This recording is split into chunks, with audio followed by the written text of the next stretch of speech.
Ladies and gentlemen, welcome to the XCL Dialogues here from the garage at the XCL World Academy in Singapore. We're so happy to have all of you with us today. We know that many of you are here in the room. We've got people watching in the school, in classes, and we have lots of friends at other institutions watching us around the region, and other friends who are non-education folks watching the stream as well. We're very happy to have you with us. I'm Glenn Van Zutphen. I'm the founder of VanMedia Group and also the host of Saturday mornings on MoneyFM 89.3 radio station here in Singapore. Very happy to have with us Ambassador Kirk Wagar, the president of Wagar Global. Many of you who are in Singapore or traveled through Singapore know Kirk, and it is first time back in a couple of years, right, since the pandemic? Absolutely. I left here on March 10th, thinking I'd be back in a couple of months, and then the world shut down, and it's been 2 years. So I'm very happy to be back in my second home. So thanks. I was going to say, this is very much home to you and your wife, Crystal, isn't it? Absolutely. I had both my children when I was here in the job here, and I now have my older daughter Reese is 8, and my younger daughter is 5. My older daughter Reese remembers it fondly. She was a little more than 3 when we left. She says, "Mommy's from Iowa, Daddy's from Canada, Avery is from Miami, but I'm from Singapore." So she's very proud to be Singaporean. So your kids are third culture kids, like many of our students here, and you're a third culture dad as well, and all the different things that you've done. Before we have a lot to talk about today, I would like to start with XCL World Academy, though. You're on the board here, the board of directors. First of all, what does that mean? What do you do on the board? And tell us a little bit about how you perceive XCL World Academy and XCL education. Sure. Thank you for that. My mother was a elementary school teacher for 40 years. But back when she graduated high school, she didn't go to university. She only went through 2 years of teachers college, and that she went through and worked her way through internships to become a fully licensed teacher. I'm the first person in my entire family, and I'm talking first cousins or otherwise, to graduate university, let alone law school. And since that time, I've been in a lot of rooms with people with really impressive degrees, but they haven't had the hustle of the street smarts that maybe I had to rely on to get us there. And so when Brian Rogoff, who is the CEO of XCL, approached me and said, "Would you like to have a voice on what we're trying to create here?" I jumped at the chance, because I don't think there's anything more important than education. So what I think that he's tried to build, and on the board we try and support that and maybe give suggestions here and there, but really support that vision. And with people, if you're going to get a new head of school, the board gets asked a question and have an opinion. And then things like the garage, which cost some money that some other schools don't have, we say that's a great idea because we want to be different. And I think that's what this academy is to me. It's got a different mentality, it's got a different student body, it's got a different teaching core, and it's about really teaching the whole person, not just reading, writing, and arithmetic as maybe the old school way of doing business. It's interesting you say that, a new way of looking at things, and those of our friends who are in the room and the students here know about this place we're in right now called the Garage. But if you have never been here before, what's directly behind this partition is the esports stadium that was purpose-built here, the first one in Singapore at an international school or any school. And it, I think, signifies not just the love that students have for gaming, but the understanding that this is a 20-something billion-dollar business at the moment and only going up, and to be able to teach students about more than just the standard subjects, in addition to the standard subjects, subjects of the future. So, I think that as you become a parent, and you all will get there, and I hope you give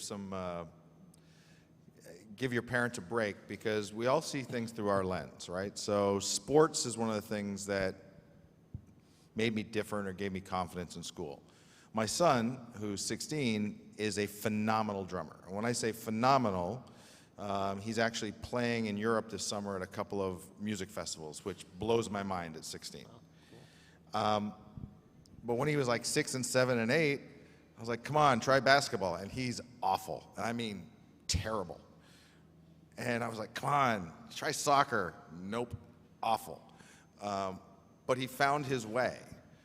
My daughter, who's 8, who is less like an 8-year-old and more like a game show host, I don't know what she's going to do, but she loves fashion, she loves cooking. And the reason I'm saying that is there's so many different things out there, so many different paths to success, but really more importantly to happiness, that a school should focus on pushing a child, and frankly even the teachers and parents, to the place where they can excel, because you'll be happiest there. So that's one of the reasons I think that this laboratory, not just this room, but this school as a laboratory for finding what y'all are good at and helping you succeed in that, and maybe opening your eyes to certain things in what you're good at. You know, if you're good at drama, maybe you could be a really good lawyer or actress or writer or whatever. But there's a lot of different paths, and when you look at the esports, yeah, this is an incredible opportunity to see where the world is going with Web3 and the metaverse and all those things, which people my age and his age have no clue how to use, let alone build. But the people in this room have the tools already. So that's what this school is to me. Yeah, and it's interesting too, that we look at the world of NFTs now, we look at the world of cryptocurrency, crypto trading, and things, an entire new industry has cropped up in the last 5 or 6 years that is all part of you students' life now and will be for the rest of your lives, and something that is just so completely unknown to so many people. And I think this idea of trying new things and being exposed to new things, when you talk to the students here, the students online that are watching us, you have tried a lot of things in your life. And I have known you for many years now, thankfully, and one of the things I know about you is that you nearly, to my knowledge, have never said no to anything, or almost anything. But that is part of, I think, a growth mindset that I hope personally students will adopt, which is try everything you can, even though it may hurt a little bit. Do it safely, whatever it is. Don't do anything that's going to hurt yourself. But how do you feel about that growth mindset, that just say yes kind of attitude toward life? I think that's important, but I think that knowing who you are is the first step of that, right? And so after I left this job as ambassador, I was a lawyer for 21 years. I was pretty good at it, but I didn't want to do that anymore.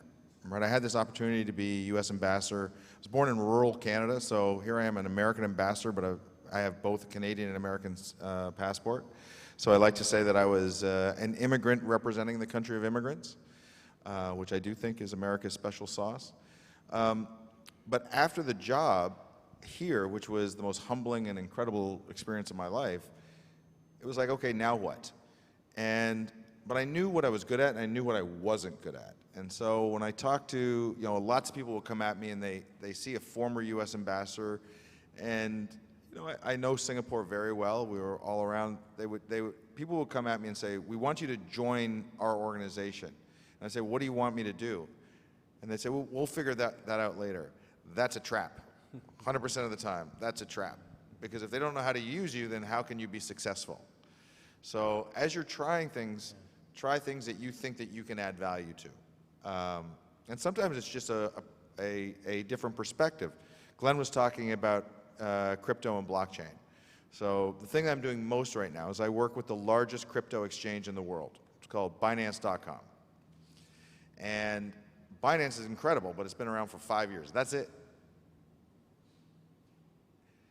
But they never had anyone who had been in government. They had no one who had any corporate background. They're all just brilliant tech guys. So when I say things that I think are pretty mundane or simple, it sounds like I've just cured cancer when I say, well, you should probably think of it this way. So I knew I could offer them something because they're 10 times smarter than me on everything that matters, but they don't have my experience with dealing with government or dealing with business or dealing with some of the things that we take for granted. So it's exciting. It's probably the coolest thing I've ever done because I'm around all these brilliant people in a space that I'm learning about.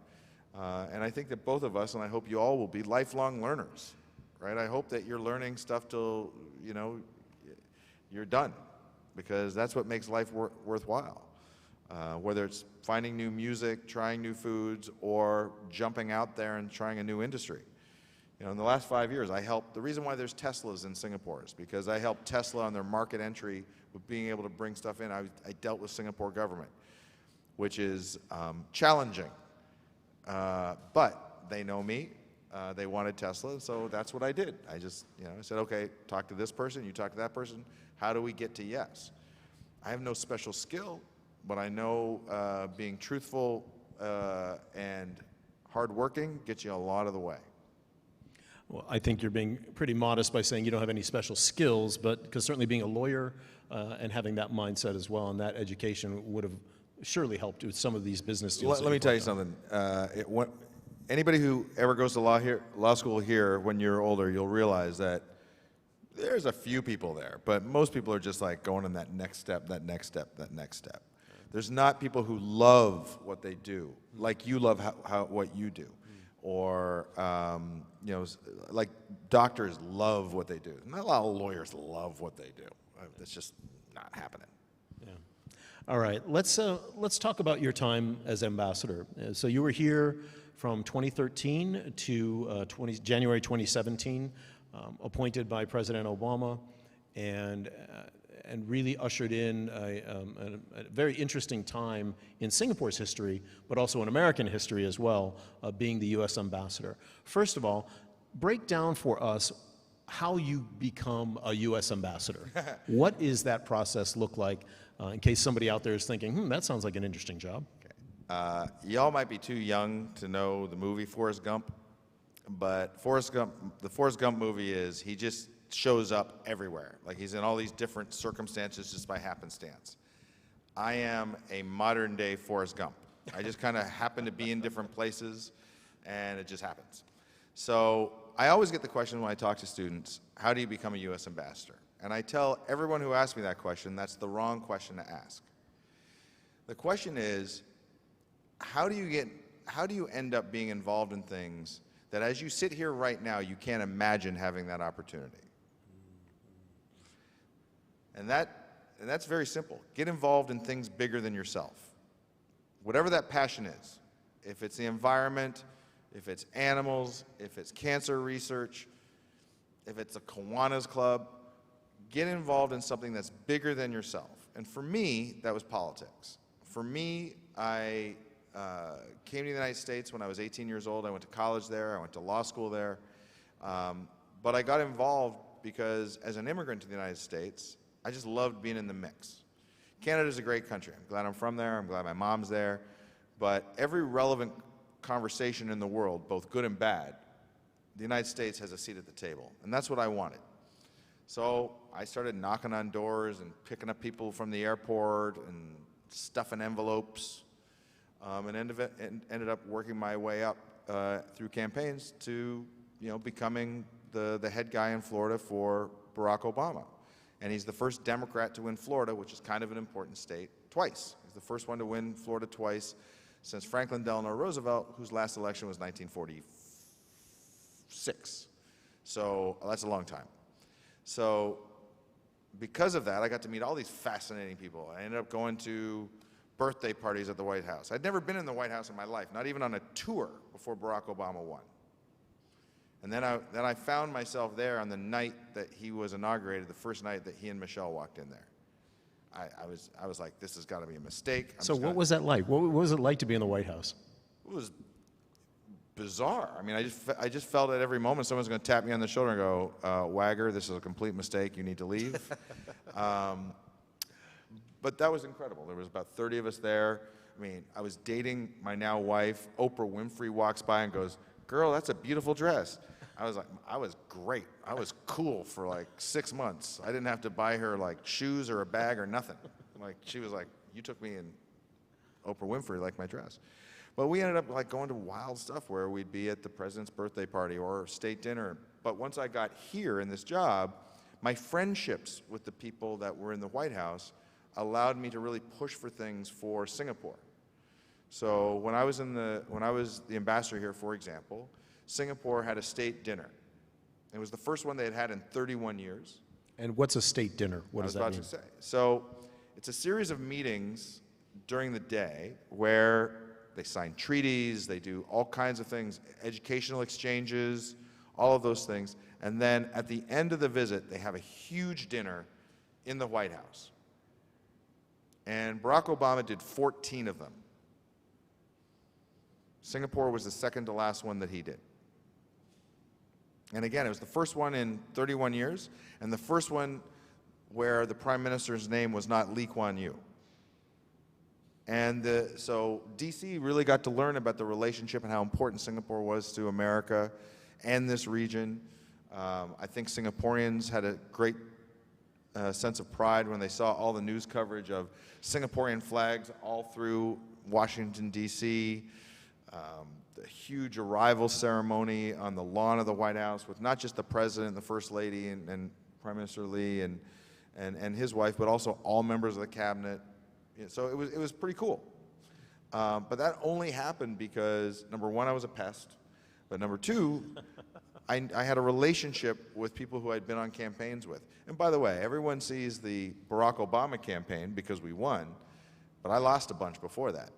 And I can tell you, you make better friends losing campaigns than even when you win, because you're going through some tough stuff together. So, but just get involved in stuff bigger than yourself. You know, just take a moment to talk about that since you've just mentioned it, because when we're all in school, we all think about gotta win, gotta have great grades, gotta, be at the top of the class. But a lot of learning comes when you don't succeed, when you fail at something. And failure is not a bad thing in any way, shape, or form, if you can learn some lessons from it. Tell me about your feelings about, maybe some of the campaigns you worked on that didn't work out, or things that you failed at, but then you grew from. I will address that, but that prompted something else about doing hard stuff, but I will get to that in a second. But when I look at some of the conversations we have, whether it be on faith or policy or politics, and I see someone who's on the other side of a table and they vehemently disagree with my point of view, and I mean on tough issues, whether it's like gay marriage or abortion or things like that, I look at it as a personal failure if I can't move them to at least be open-minded. I think it's arrogant to think that I can convince them of how I see it. Like capital punishment is something I'm vehemently opposed to. I personally always have been. I would rather try and fail than not try, right? And so when you look at a political campaign or even a campaign for climate or whatever, your job is never going to be to win every battle. It's to win the war, and sometimes that war will be won after you leave, after you've moved on to something else. So I don't really see failure. So I went to a Christian college undergraduate, and so I have some fairly liberal points of view. And for 3 years, I argued my points of view. And when I left that college, and when I say it was a conservative college, there was no drinking, no dancing, no swearing, chapel 3 times a week. My wife says it sounds like Footloose. I'm not sure you know what that movie is either, but it's that kind of thing. But 2 things happened to me. Number one, my reasoning and ability to have a conversation instead of an argument improved immensely over 3 years. And number 2, I changed my opinion on some things. Some things that I went in there as an 18-year-old, I was so darn sure of, maybe someone was smarter than me. And I listened. And I look at political campaigns the same way. Fought hard, made some lifelong friends, and those friends, one of the things I say about the Barack Obama campaign is all the lessons I learned the hard way in the campaigns before that put me in exactly the right position to be there for this historic moment. How do we deal with disappointment? How do we deal with that moment that you don't do well on your test, or that moment that your friends say something mean to you or whatever? How do you deal with that moment? Listen, here's the one line in life. Everyone gets knocked down. It's whether you get back up, right? And I'm a rugby player from rural Canada. My dad left high school in the 9th grade to go work on the boats. He ended up becoming a ship's captain in the Arctic. I was never the strongest, I'm never the fastest, never the best. But I can tell you this, I'll get up one more time than the other guy. And that's all you got to do. You just get up one more time. When I was studying for the bar, I had about 20% failure rate. And I was nervous as hell. Nobody in my family had done anything like this. So to make myself feel better, when I was studying for it, if there's 20% fail rate, I would try and find 100 people, and I would say, I want to find 20 people that I know I'm smarter than. I just go around, I know I'm working harder than that guy, I know I'm smarter than that person for sure. None of it was true, but it made me feel better. And you know, these are the tricks you got to do, right? When I first started practicing law, I was scared out of my mind to go into a hearing. But the nice thing in Florida was you line up, and so other people go. So I got there, and I was like scared at my first time there. Then I watched other people, and I was like, well, dang it, I'm better than that dude. Oh, she's awful. And you know, you just, as Joe Biden says, don't judge me against the Almighty, judge me against the other guy. And and I think we'll all do pretty well under that scenario. Tell us about a typical day in your, I know there's no typical, but tell us about a day in your life as ambassador. What do ambassadors do over the course of the 4 years that you're in the country? I know you're here to, be the guy for Americans, but more than that, you're here to represent America to Singapore. So tell us about your day, what that would look like. Well, I never like to weasel questions, but, every day is different, but there's a theme to all of it, and I will correct you on one thing. My job was not to be here for Americans at all, not in my job description. My job was to be here for Singaporeans and the American mission in the region, right? It was a great thing to be able to be involved in the American community here, and thankfully we have such a great one here that it didn't take much of a lift, and you guys had great parties, and we got to go to them. But so my embassy, and the embassy here in Singapore, is the second most requested in the world by our diplomats.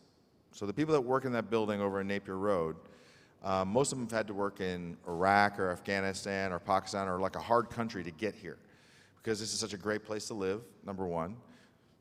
Number two, there's only 3 or 4 places around the world that have the appropriate health care. So if your kid's got asthma, you can't send them to Beijing or Delhi. So this is a place for those type of families.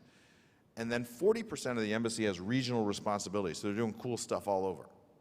So when I tell you that I was the least qualified person in the building every day, not a joke. But because I had all these pictures of me and Obama and Secretary of State John Kerry, I could get any meeting in the world.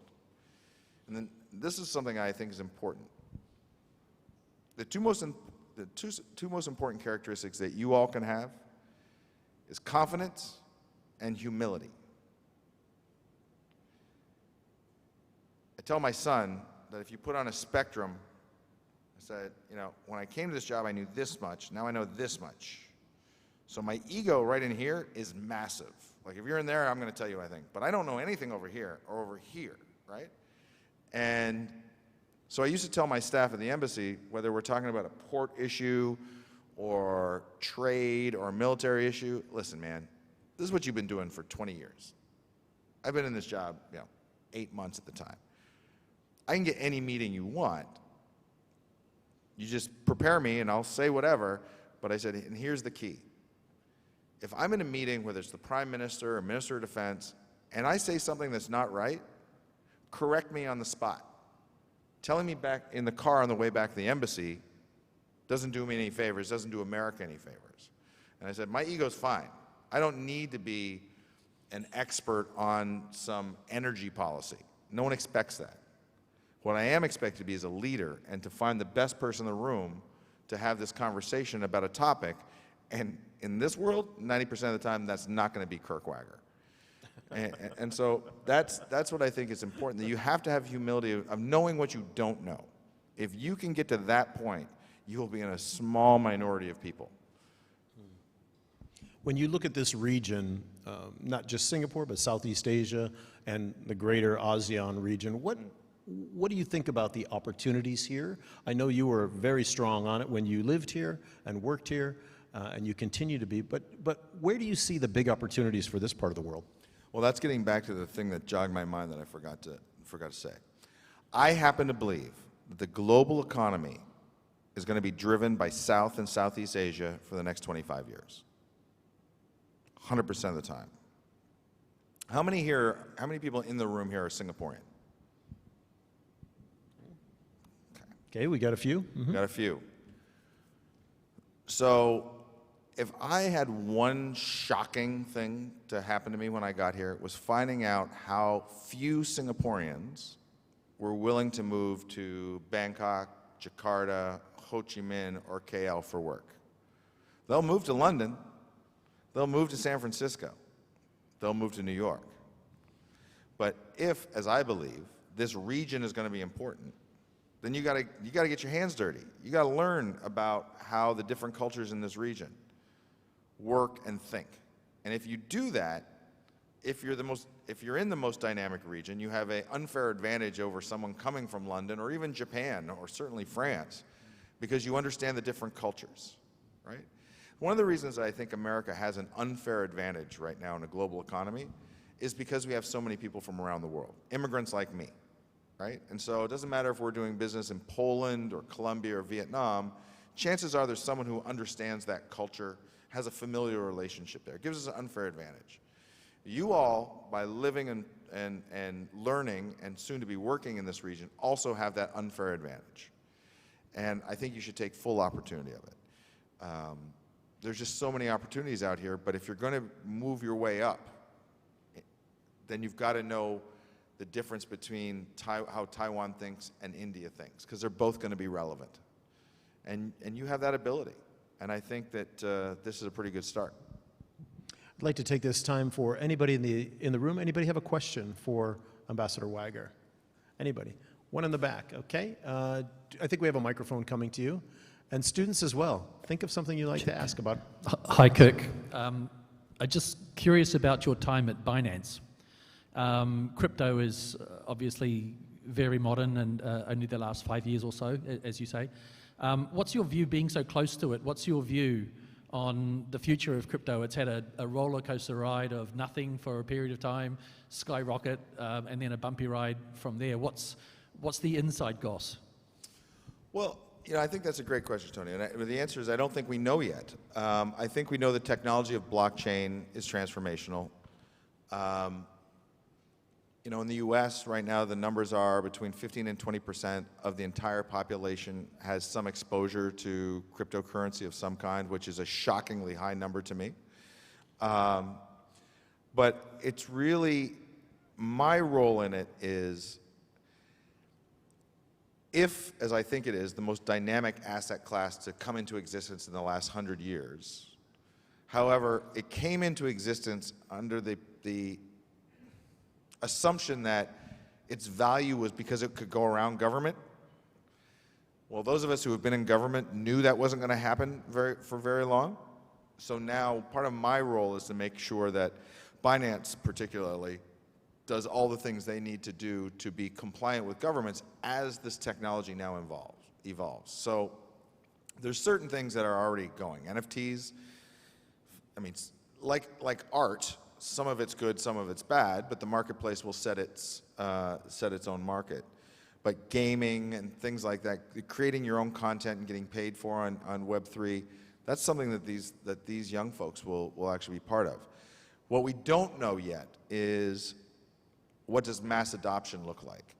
So, this is far too boring for the people in the room, but more for Yumi and Glenn. But when you get to the point where you can get car insurance with cryptocurrency, then who knows where it's going to go?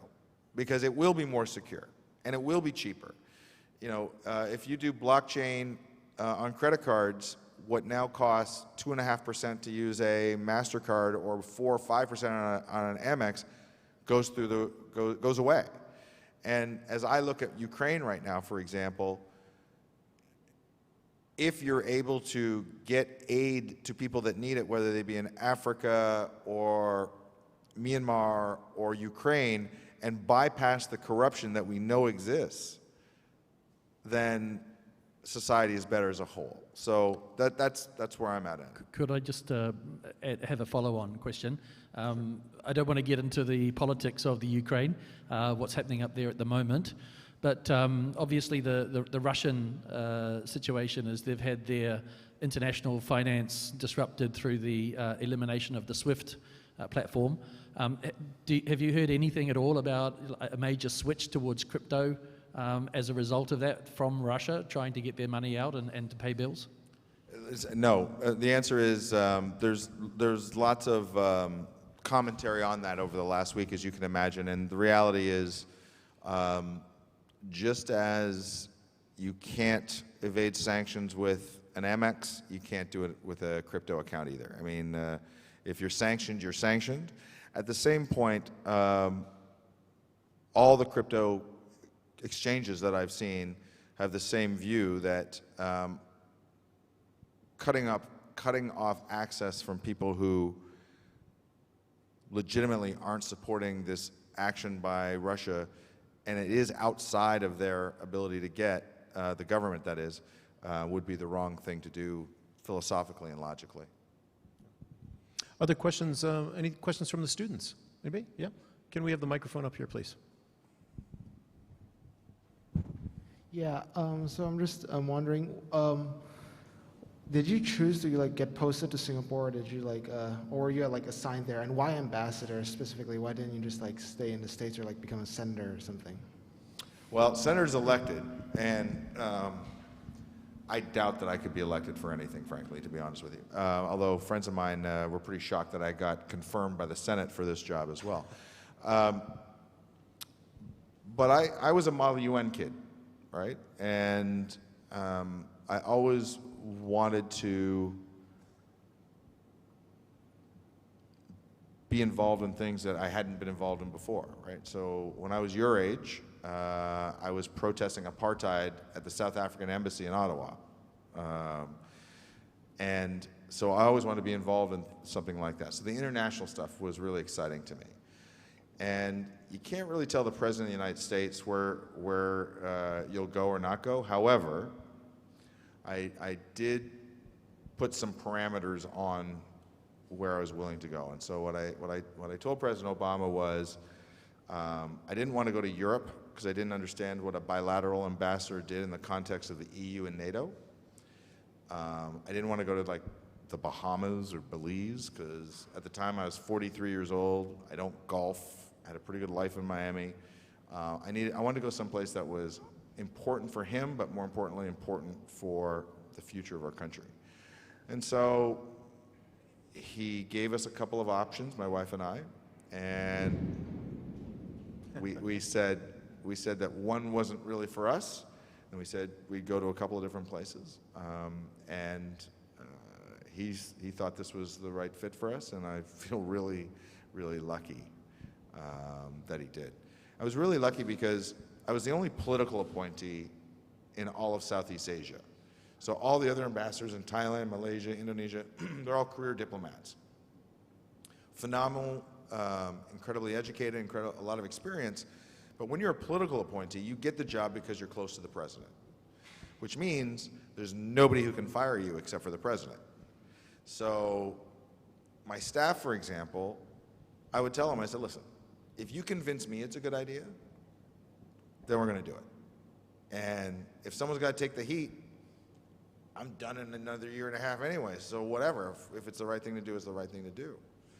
I'll give you an example of that. So June is considered the LGBT month for the State Department. And embassies all around the world flew the LGBT flag. Well, the LGBT community here in Singapore came to me and asked us not to do it. They said they didn't want it to look like it was a Western influence thing. So listen, we're doing our own thing, we have our own thing. We love it that you invite us to parties and all that, but don't get in our business. So I said, no, we're not going to do it. Well, there's some people in Washington, D.C. who just said, you got to. And I was like, not happening. So then they elevated to this boss and this boss. I said, I don't think you understand. I get to decide. Now, Barack Obama wants to call me on it. It's fine. Finally got to someone who understood and said, okay. But my staff was just getting beaten by like people who supposedly were their bosses, but I was their boss. And you know, it was the right thing to do. I wasn't here to make a statement for me. I was here to achieve an objective. And my objective was to make sure that the U.S. was doing what they needed to do and not doing what they didn't need to do. I'll give you one other example. So I get here, and I'm supposed to give this speech on ASEAN. I think this is funny. Maybe you think it's, but so I get this speech, and the official position of the State Department was Myanmar was still Burma, right? So I get this speech, first draft, and I was like, and I looked at my speechwriter, and I was like, listen, dude, nobody here calls it Burma. We sound like an imperial power, like I have a pith helmet on, and I'm like, I'm not doing it. And, okay, all right. So I'm preparing the speech the next couple days, because I always got a first draft, and then I wrote the rest of it.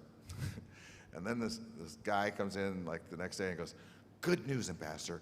I called the State Department, and they said it's okay for you to say Myanmar. I was like, you don't understand. I wasn't asking. And nobody in this embassy is going to refer to it as Burma. And if someone wants to complain about it, here's my cell phone number, all of that. But we sound like jerks. And like that was just stuff you could do when you're an ambassador, political ambassador. If it was a career ambassador, you're worried about getting your next job. I wasn't. But it was the right thing to do. Like, neither of these two things, like, it's not like I'm curing cancer here, right? It's like, okay, the local LGBT community says, don't do it. Okay, how hard is that? But then you have these pinheads, you know, back in Washington sitting in a windowless room thinking they're really important, and they're gonna, I'm like, I'm the wrong cat. You're not, that's not how I roll. Other questions from the audience here? Anybody have anything? Sure, thank you. First of all, thanks for the lovely talk. It's been very inspiring. Considering most of our young people here are going to be graduating in the next year or so, we hope, I wonder if you could figure out some advice to give them and how you deal with pressure or stress, because I don't know about you, but I feel like today's generation faces a lot more than we did. Yeah, I mean, so if it changes anyone's, again, I told you I graduated college a year early, so I was only in there for 3 years. I had 6 majors. 6. Didn't matter. Although the sociology one was a little shady. I shouldn't have done that one. But, like, there is no wrong place for you to go as long as you're furthering your education. So, in the United States, for example, especially here in this region, everyone looks at the MITs or Harvards, all that. I would never send my children there. 100% of the time. Never. Ever, ever. There is a book, and I think there's a website now that's called Colleges That Change Lives. And it's like 20 schools you've never heard of. But these schools actually have a higher percentage of getting their kids into Ivy League graduate schools than Ivy League schools do. And like something like Reed College in Oregon, pass, fail. Colorado College, you take 1 class at a time for 3 weeks. Now, I have the attention span of a fruit fly. But if I had known that in college, that I could take 1 class at a time for 3 weeks, take the exam and move on, I would have killed it. But there's a right school for everyone, and they're not all the same. And I know that's the case out here as well. One of the things that we did a lot at the embassy is we worked a lot with the polytechnics and even ITE, because if you go to National University of Singapore, you don't need our help. You're doing just fine. My issue is not the Einsteins that we know about. It's the Einsteins that we don't know about, that aren't given the opportunities, right? And what is a society we are missing? That we're not curing cancer, we're not going fast enough to Mars, all of those things. Because you cannot tell me that you have to be born into a rich family or had opportunities to go to these schools, and that's the only way we move forward as a society. That's not remotely true, and everyone in this room knows that.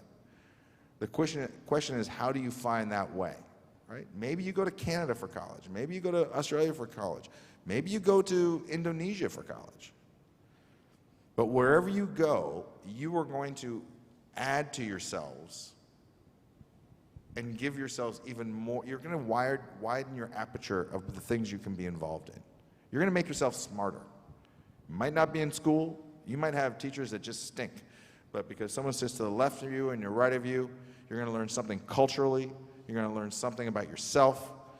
And it's going to allow you to go further because you'll have a different set of skills than the person who's applying for that job. That's what I think. We've got time for just one last question because everybody wants to go home. It's almost toward the end of the school day here, and we want to make sure that people get their buses. But Kirk, as you look at the world around us, there's a lot going on. There's always been a lot going on, but this particular year and last year, there is so much anxiety around geopolitics, things that are happening, not just Ukraine, of course Ukraine, but we look at politics in the US. We look at politics even in Europe with Brexit and all over the world. It seems like there is stress and tension in our world. As students now are getting ready to either study for another year or two here or move on into the world, what do you say to them about dealing with a complex world that might seem terrifying and or depressing in sometimes and amazingly fun and interesting in others? How do we face that as adults in a way that is productive?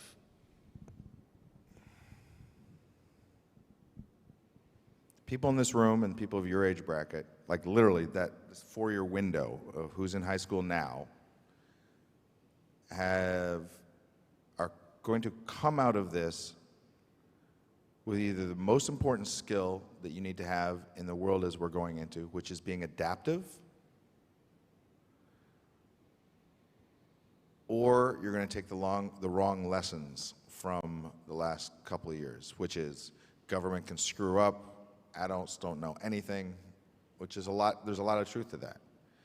But if you come out of this as adaptive, as you guys have done stuff online, you've had to kind of roll with it when one wave of COVID versus another, no vaccine, yes vaccine, not seeing your friends, God forbid that you've had family members who have gotten sick, if not worse, you're stronger because of it. You're stronger than our generation, for sure. But every day, you have to see the beauty in life and have to see the opportunity in life. That's up to you. If you decide you want to stay in the 5-block radius you grew up in, that's as far as you're ever going to get. If you decide that you're willing to go to college at a place that no one in your family's ever heard of, or you're going to take a job in a place far away, not even that far away, but a plane away, you're going to open your world, your mind to a whole different world. And you're going to put yourself in situations where they're going to be funny, they're going to be weird, sometimes they're going to be discombobulating. But I've been in rooms with people who own planes, who open their mouths and you're like, oh my God, that's the dumbest person I've ever seen in my life. Like they just had to have I was at an event with Barack Obama one time. He said he had time for 4 questions, and someone got up there, and the guy owned 3 planes. And he was serious. He was so earnest. And he said, this was when Barack was running. Senator, I have been trying to get your campaign to allow me to do this poetry event. I've been trying to do it for 6 months. And I'm sitting there like, what is going on here? This is like 4 questions. This guy's about to be the leader of the free world. A poetry event. And I've been laughing about that for 12 years. He brought me more happiness than he'll ever know. But put yourself in those rooms, right? I don't know if you know who Charles Barkley is, an NBA player. I once saw him dancing with Nancy Pelosi, who's the Speaker of the House. Nancy is about 80 years old. 6'5" African-American guy and a small, older white woman dancing, and I think it was to some like old hip hop.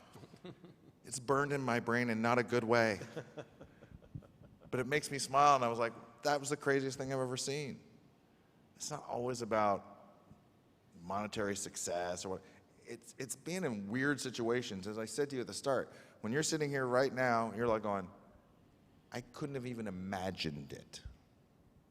And I've got to do that. And I'm not the smartest cat in the room, probably not even the hardest working. But I like people, and I like new things. And that's served me pretty well. And you're sitting in a room with people from different cultures, you have an advantage, so use it. And don't be afraid. And there's the bell. Ambassador Kirk Wagar, president of Wagar Global and board member here at XCL Education. Thank you for being with us today. Thank you, guys. And thanks to all of you here in the room and watching online. We have many more XCL Dialogues coming up. Next one will be in April, so do stay tuned for details on that. Until then, I'm Glenn Van Zutphen. Thanks so much for being with us today. Have a great day.